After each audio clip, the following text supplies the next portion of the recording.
12월 1일 미국의 펜타곤 국방부죠.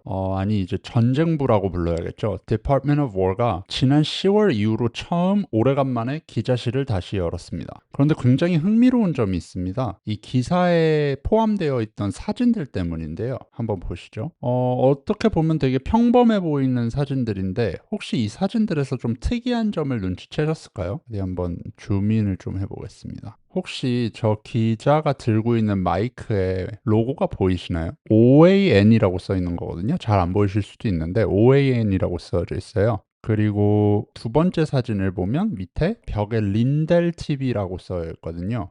이 로고들이 사실 좀 낯설죠. 아마 대부분의 여러분들은 이 이름들을 처음 들어보시지 않았을까 싶습니다. OAN은 원 아메리카 뉴스 네트워크라는 언론사이고 린델 TV는 뉴스 스트리밍 사이트예요. 사실 대부분의 미국인들도 잘은 모르는 이름들이에요. 왜냐하면 이들은 우리가 생각하는 기존의 언론사가 아니고 새로운 뉴미디어, 신생 매체들이거든요. 그거 자체가 전혀 문제는 아닙니다. 사실 뉴스미디어도 새롭게 바뀌어 가고 사람들이 TV나 신문 같은 거를 확실히 덜 보게 되면서 블로거들이나 뭐 인플루언서들이나 이런 뉴미디어 매체들을 포함한 기자단을 꾸린다는 건 흥미롭고 어떻게 보면 되게 신선한 시도라고 할 수 있죠. 그런데 놀라운 사실은 정작 우리가 잘 아는 이름들 있죠. 뭐 AP통신, CNN, 뉴욕타임즈, 뭐 폭스뉴스, 로이터, 거대 기존 언론사들의 이름이 이날 단 하나도 보이지 않았다는 점이에요. 초대를 애초에 받지를 못했거든요. 이게 지금 새로운 미국 전쟁부의 모습입니다. 그리고 12월 4일 이 초대를 받지 못한 매체 중에 하나인 뉴욕타임스가 결국 전쟁부를 상대로 위헌 소송을 제기했습니다. 대체 세계 최강대국이자 자유의 나라로 불리는 미국의 국방부에서 무슨 일이 벌어지고 있는 걸까요? 이 완전 따끈따끈한 현재 진행형 이야기 속으로 한번 들어가 보겠습니다. 사실 저는 미국에 사는 사람이라서 좀 걱정도 되네요. 아직 채널 연지 얼마 안 돼서 구독자가 많이 없는 게 다행인 것 같기도 해요. 자, 이제 한 두 달 전으로 돌아가 봅시다. 10월 14일 여기 이제 트럼프와 같이 나와 있는 이 오른쪽에 이 양반이 피터 헤그세스, 지금의 디파트먼트 오브 워 전쟁부 장관이죠. 이 헤그세스 장관이 기자들에게 종이 한 장을 나눠줍니다. 내용은 굉장히 심플해요. 앞으로 전쟁부가 승인하지 않은 소스를 인용하거나 아니면 전쟁부가 허가하지 않은 정보를 보도하지 않겠다고 서약을 해라. 그거가 국가 기밀이건 아니건 그것도 뭐 상관없고 허락 안 했으면 보도하지 마라. 그리고 보도할 시에는 출입증을 영구 박탈하겠다. 여기에 동의를 하지 않으면 24시간 안에 펜타곤에서 책상 빼라. 딱 이렇게 깔끔하게 써있죠. 그러면서 그가 남긴 말이 굉장히 단호했습니다. The press does not run the Pentagon, the people do. 펜타곤의 주인은 국민이지 기자가 아니다. 그럼 이에 대한 언론의 대답은 어땠을까요? 굉장히 강력한 거부 의사를 드러냈습니다. 뭐 ABC, MBC, 뭐 CBS, 뉴욕타임스, CNN, AP, 로이터, 블룸버그, 뭐 폭스 그냥 들어봤을 법한 모든 주요 매체는 이 서약서에 사인하는 것을 일제히 거부합니다. 그리고 심지어 미국의 대형 언론사들 중에 가장 보수적이라고 알려져 있는 매체인 폭스뉴스까지도 이거를 거부하고 펜타곤에서 방을 빼죠. 이 언론사들은 공동 성명을 내게 되는데요. 이렇게 말합니다. 오늘 우리는 사실상 다른 모든 언론사와 뜻을 같이 해서 미 국방부의 새로운 요구사항 수용을 거부한다. 이 정책은 전례가 없고 언론 활동에 대한 핵심적인 보호 장치를 위협하고 있다. 이렇게 말을 했죠. 그리고 10월 15일 이제 데드라인이 지났죠. 헤그세스 장관이 말한 그 다음날 이제 미 언론 역사상 초유의 펜타곤 보이콧 사태가 벌어집니다. 여기서는 미국 현지에서는 The Great Walkout 이라고 불리기도 하는데요. 모든 기자들이 국방부 취재를 거부하고 펜타곤을 떠납니다. 영상으로 한번 볼게요.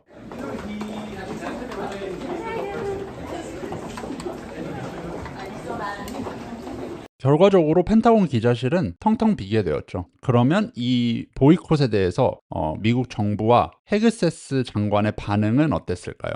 딱 이모티콘 하나로 대답을 하게 되는데요. 여기 보시면 이제 트위터에 X죠. 뉴욕타임스가 뭐 이렇게 심각하게 올리니까 헤그세스 장관이 이모티콘 하나를 올립니다. 손을 이렇게 흔드는 잘 가라. 멀리 안 나간다. 그러는 거죠, 뭐. 그러니까 애초에 이런 언론들이 보도하는 것들에 대한 불만으로 만든 정책이었는데 뭐 지들이 알아서 취재 안 하고 뭐 지발로 걸어 나가겠다고 하니 차라리 잘 됐다. 어차피 쟤네 다 가짜 뉴스다. 뭐 이런 반응이었죠. 그러면 여기서 좀 궁금해지죠. 대체 미국 국방부는 애초에 왜 이런 강력한 조치를 취하게 된 걸까요? 우리는 헤그세스 장관의 논리를 한번 들어볼 필요가 있습니다. 일단 헤그세스가 누구냐? 요 왼쪽의 요 양반인데요. 일단은 프린스턴하고 하버드를 나온 초엘리트 아이비리그 출신의 그런 사람이고요. 장관이 되기 전에는 보수 언론의 대표격이라고 알려져 있는 폭스뉴스 진행자였는데, 그리고 여기 표정만 봐도 알 수 있다시피 트럼프 대통령이 가장 신임하는 충성파 중에 하나로 알려져 있죠. 그리고 무엇보다 중요하게는 이라크랑 아프간전에 참전을 했던 참전용사 출신의 군인이기도 해요. 이 사람의 성향이 어떠냐면 장관이 되기 전에 폭스뉴스 진행자 시절 발언들이나 아니면 그가 쓴 책 War on Warriors라는 책을 보면은 군대에서는 무엇보다 보안과 규율이 가장 중요하다, 이런 식으로 얘기를 많이 강조를 했고 굉장히 FM적인 군인 마인드를 가진 사람이라는 걸 알 수 있어요.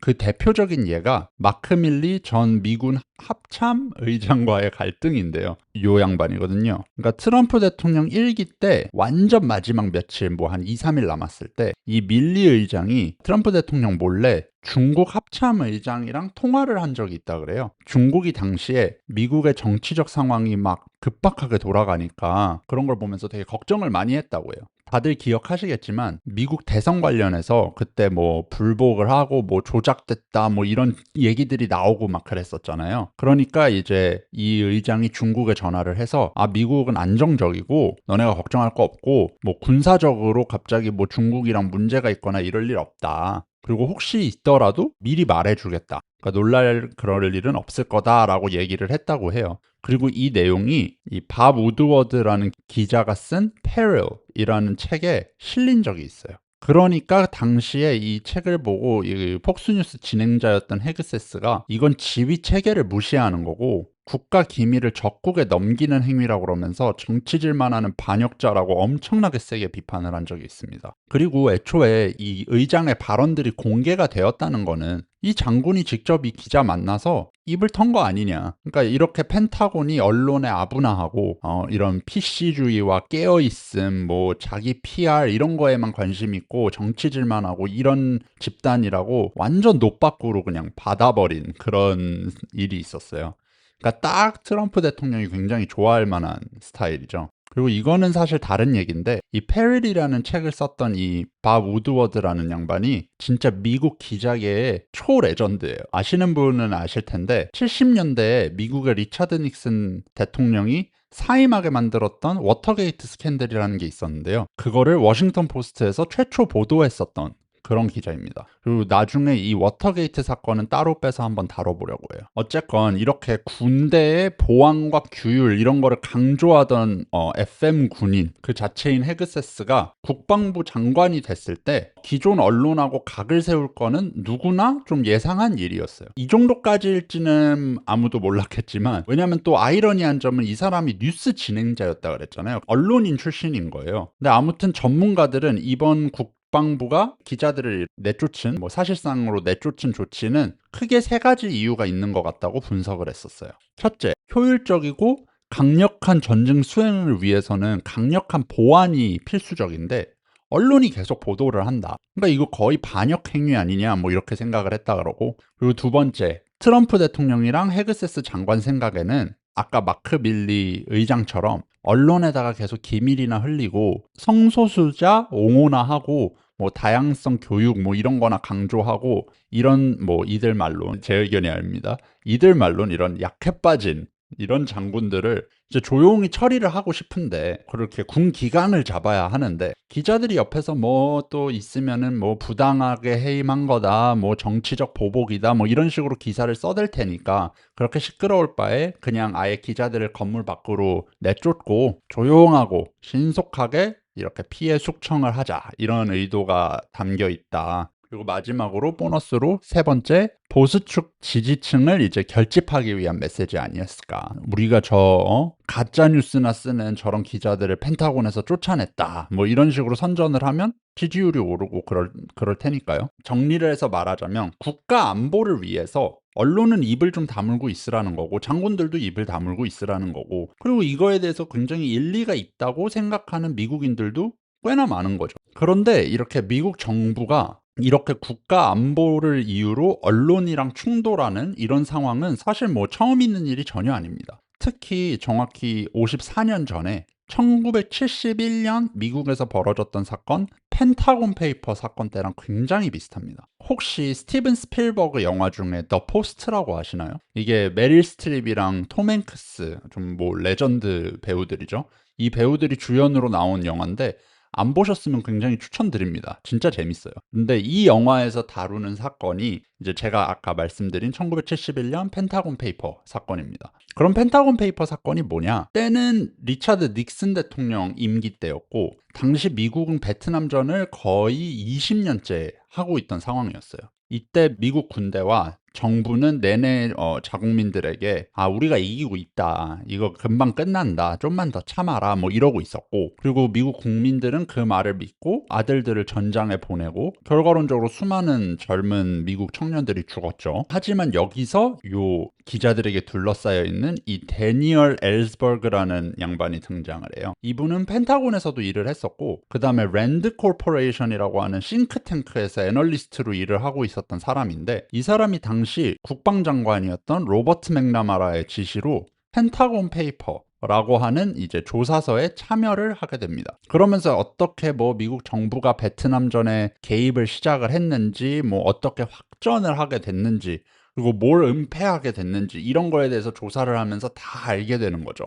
베트남도 실제로 가서 보기도 했다고 하고요. 그리고 이런 걸 조사하면서 보고를 했는데, 계속 이제 맥나마라를 포함해서 정부가 국민들을 향해서 이런 사실들을 다 알고 있음에도 불구하고 계속 거짓말을 하는 걸 보면서 세게 현타가 온 거죠. 그래서 이 사람이 무슨 짓을 하냐, 1급 기밀 문서죠. 이 펜타곤 페이퍼는 1급 기밀 문서 7,000장을 뉴욕타임스를 통해 유출을 하게 됩니다. 위슬블로잉이라고 그러죠. 내부 고발을 한 거죠. 그러면서 이제 미국 국민들은 경악을 하게 됩니다. 오늘 이거에 대해서 또 디테일하게 막 들어가진 않겠지만 거기엔 정말 충격적인 내용들이 많았는데, 조금 이제 퉁쳐서 말을 하자면, 일단 첫 번째로는 베트남 전쟁에 미국이 본격적으로 개입하는 명분이 됐던 Gulf of Tonkin Incident, 그러니까 통킹만 사건이라고 그러죠. 우리나라에선 통킹만 사건이라는 게 있었는데, 이게 베트남이 요 USS Maddox라고 하는 요 미군 배를 먼저 공격을 했다, 이러면서 이제 미국이 베트남에 공식적으로 들어가게 되는데, 이 펜타곤 페이퍼 내용을 보면 사실은 먼저 베트남 측의 공격은 없었고, 미국이 좀 이 북베트남을 먼저 도발을 했고, 이 사건 자체가 굉장히 과장되었다, 약간 조작되었다, 이런 거를 시사하는 내용도 있었고, 그리고 더 중요하게는 이 베트남 전쟁을 거의 초반부터 못 이길 거라고 알고 있었다 그래요. 그런데 이제 미국의 체면과 이 정부의 체면을 지키기 위해서 지속했다라는 내용이 주된 내용이었죠. 이게 공개되니까 정말 난리도 아니었죠. 그리고 이거를 뉴욕타임스는 또 노빠꾸로 일면에 그냥 터트려 버립니다. 국민들, 백악관, 국방부 뭐 다 난리가 났죠. 그리고 그때 실제 닉슨 대통령과 장관들의 통화 녹음들이 저 포스트라는 영화에도 나오고 지금도 인터넷에서 되게 쉽게 찾아볼 수 있어요. 한번 들어보시죠. They were screaming bloody murder. This is true. That's right. 반영이다. No, whatever they may think of the policy, it is treasonable to take this stuff out, and Oh, it's one it thing to serves the enemy. 이거 반역이고 적국을 도와주는 행위다, 이러면서 이제 대통령이 매우 분노한 이런 음성도 남아있고 그래요. 그러니까 이거는 보도하는 것 자체가 적국, 그러니까 베트남을 돕는 반역 행위다, 이렇게 본 거예요, 그 당시 정부는. 그래서 이제 법무부를 시켜서 국가안보법 그리고 간첩법을 위반했다, 이렇게 해서 신문 발행을 중단시켜버립니다. 이거를 사전 억제, prior restraint라고 하는데요. 그러니까 발행한 내용으로 벌을 주는 게 아니라 애초에 나쁜 말론 뭐 닥쳐라, 그만 써라, 이러는 거죠. 이게 미국 역사상 처음이자 거의 마지막으로 연방정부가 신문사에 들어가서 윤전기라고 그러죠. 이 신문 뽑아내는 그거를 멈춰 세운 사건입니다. 그러자 이제 워싱턴 포스트와 보스턴 글로브 이런 다른 신문사들이 릴레이로 보도를 이어갑니다. 그러니까 뭐 아무리 정부여도 우리 모두를 다 막을 수 있겠냐 뭐 이런 언론의 연대였죠. 그러면서 이 사건은 연방 대법원으로 올라가게 됩니다. 굉장히 예외적으로 15일 만에 대법원 판결까지 나게 돼요. 그러면서 뉴욕 타임스 vs US, 뉴욕 타임스 대 미국이죠. 이 정말 역사에 남을 레전드 케이스에서 언론사들과 연방 정부가 정면으로 한판 부딪히게 됩니다. 그러니까 양쪽의 법리 싸움을 대충만 정리를 하자면 정부 쪽 논리는 이 기사가 나가면 적국을 도와주는 거고 우리 거기 가 있는 군인들 위험해진다. 그리고 외교도 망하고 안보도 망하고 그런 말도 안 되는 일이다 이렇게 주장을 했고요. 언론사 측에서는 국민이 세금을 내고 자식을 전장에 보내는데 그들이 왜 죽는지 알 권리가 있다 이러면서 수정헌법 1조 언론의 자유 이런 걸 이제 주장을 하게 되죠. 결과는 어떻게 됐을까요? 결과는 대법원에서 6대 3으로 언론사들의 손을 들어주게 됩니다. 그러니까 정부가 그만 내라, 닥쳐라 라고 할 거면 그 보도로 인해서 국가에 직접적이고 즉각적이며 회복할 수 없는 피해가 발생해야 한다는 걸 국가가 입증을 해야 된다. 근데 정부는 그 입증을 실패했다. 이런 식으로 얘기를 해요. 그러면서 이때 판결문을 쓴 사람이 휴고 블랙이라는 대법관이었는데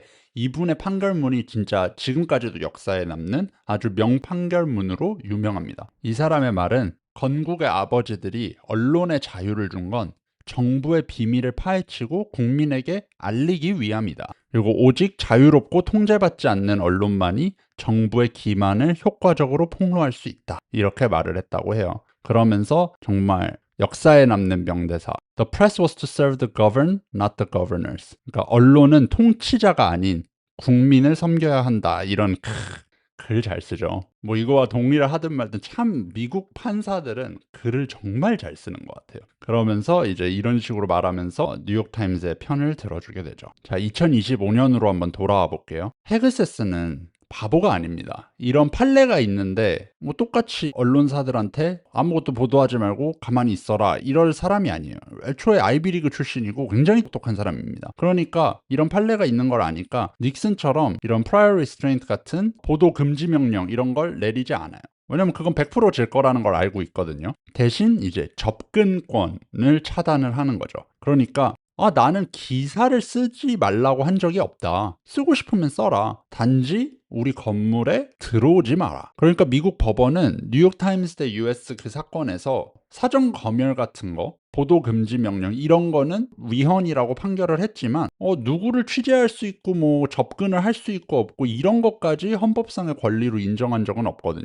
그러니까 보도는 자유인데 취재는 불가능한 이런 구조를 생각을 해낸 거죠. 굉장히 똑똑한 사람인 거죠. 그러니까 사실 1971년엔 뉴욕타임스가 이겼지만 2025년엔 헤그세스가 사실 이기고 있었던 겁니다. 그러니까 기자실은 비었고 여론은 물론 이걸 반대하고 굉장히 그런 사람들도 많았지만 기레기들 쫓겨나서 시원하다 이런 반응들도 많았고요. 국가 안보를 위해서는 그럴 수 있다라고 하는 반응들이 많았죠. 일리가 있으니까요. 그런데 이제 이 반대쪽에선 사람들은 또 의심을 하는 거죠. 이렇게까지 헤그세스가 저렇게 보안을 지키고 하는데 혹시 과연 그 뒤에 진짜 안보가 목적일지 아니면 54년 전 펜타곤 페이퍼 사건 때처럼 국민들이 모르는 혹시 거짓말이 있는 건 아닐까? 뭔가 숨기려는 건 아닐까? 이런 걱정을 하는 사람들도 나오게 됩니다. 그런 시점에서 여기서 정말 최근에 지금 하루 이틀밖에 안 된 뉴스인데요. 정말 엄청난 뉴스가 터집니다. 지난 9월에 캐리비안, 그러니까 카리브해에서 마약 단속 작전을 펼친 적이 있거든요, 미군이.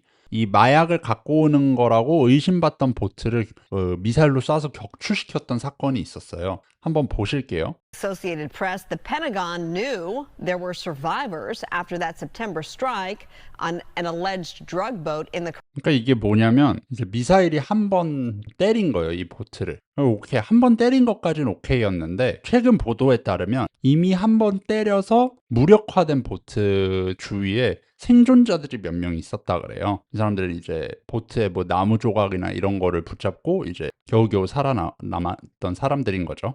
근데 거기에 대고 한 번 더 때려라. 그러면서 kill them all. 다 죽여라. 이런 지시를 내려서 생존자들까지 다 사살했다는 의혹이 제기된 겁니다. 일단 첫째, 저 보트가 마약을 갖고 오던 게 확실하냐? 그리고 두 번째, 마약을 갖고 오고 있었다고 해도 민간인들인데 뭐 군인이거나 이런 게 아닌데 사살이 맞냐? 그리고 세 번째, 이게 다 괜찮다고 해도 첫 번째 공격을 받아서 다 무력화된 생존자들을 뭐 체포하거나 뭐 그러는 게 아니라 다 죽였다는 게 사실이라면 이건 국제법과 교전수칙 이런 걸 어긴 전쟁 범죄가 될 수 있는 거거든요. 그러니까 지금 현재 미국에서는 일부 상원 의원들이 헤그세스 장관한테 즉각 사임을 요구 중이고 완전 핫한 뉴스예요, 미국에선. 나르코보트 사건 뭐 이래가지고. 그래서 사실 개인적으로는 이걸 지금 제가 다루는 게 맞는지 모르겠어요. 솔직히 좀 무섭네요. 그러니까 문제가 뭐냐면 이렇게 규율을 강조하고 안보를 강조하던 장관이 교전 수칙을 어기고 민간인 보트를 폭격하라고 불법 명령을 내린 거 아니냐. 혹시 기자들을 내쫓은 진짜 이유가 국가 안보 이런 게 아니라 내가 맘대로 불법적인 작전을 수행을 하고 싶은데 그걸 감시하는 게 싫어서 혹시 그런 거 아닐까라는 이제 의심이 생기는 거죠. 그리고 장군들 물갈이 하는 것도 사실은 뭐 언론에 뭐 기밀을 유출하고 뭐 깨어 있고 이래서 뭐 약해 빠져서 뭐 이런 게 아니라 내 불법 명령을 거부할 만한 혹시 정상적인 그런 군인들을 치워버리기 위해서 그런 거 아니냐라는 이제 그 의심이 많이 올라오고 있는 중이죠. 물론 헤그세스와 국방부는 이건 뭐 말도 안 되는 소리다 뭐 이런 식으로 말을 하고 있죠. 이들의 논리를 들어보면 이제 우리는 그 배에 누가 타고 있었는지도 정확히 알고 있었고 그들이 뭘 하고 있었는지 누구 소속인지도 다 정확히 알고 있었고 그리고 우리는 이들을 뭐 약화시키고 체포시키고 이런 거는 뭐 너무 약하고 우리는 미국 국민들을 대신해서 우리 본토를 소화하기 위해 이 테러 조직들을 괴멸시킬 것이다. 이런 식으로 나오고 있어요. 그리고 트럼프 대통령도 우리는 그저 우리나라로 마약을 들여오는 자들은 뭐 다 사살할 것이다. 이런 식으로 말을 하고 있는 거죠. 그러니까 내가 결국 이래서 기자들 나가라고 한 거다. 국가를 위해서 군대가 말이야.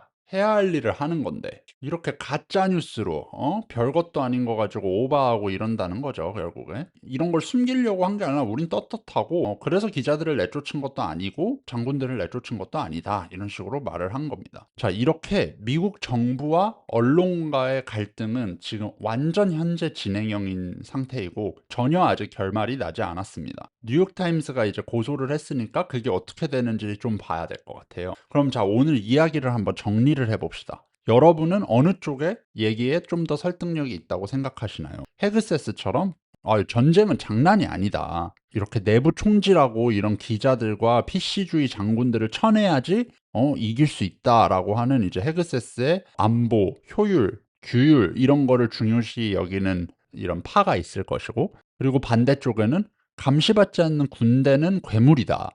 효율을 핑계로 한 불법은 막아야 된다. 펜타곤 페이퍼 때 못 봤냐? 이런 식으로 언론의 자유와 표현의 자유 그리고 국민의 알 권리 이런 것들을 중요시 여기는 쪽이 있겠죠. 일단 지금 펜타곤의 불은 꺼졌다고 볼 수 있습니다. 인플루언서들이나 뉴미디어들이 들어가 있지만요. 그러면 이제 과연 그 어둠 속에서 헤그세스의 말대로 승리가 자라날지 아니면 언론들이나 일부 국민들이 걱정하는 대로 괴물이 자라날지 한번 지켜봐야 할 것 같습니다. 그리고 혹시 제가 다음 영상이 오랜 기간 안 올라오면 혹시 잡혀간 거 아닐까 하고 걱정 좀 해주세요. 그리고 오늘 영상이 재밌으셨다면 제 채널의 다른 영상들도 한번 봐주시면 감사하겠습니다. 분명 재밌을 거예요. 그러면 다음 시간에 뵙겠습니다. 감사합니다.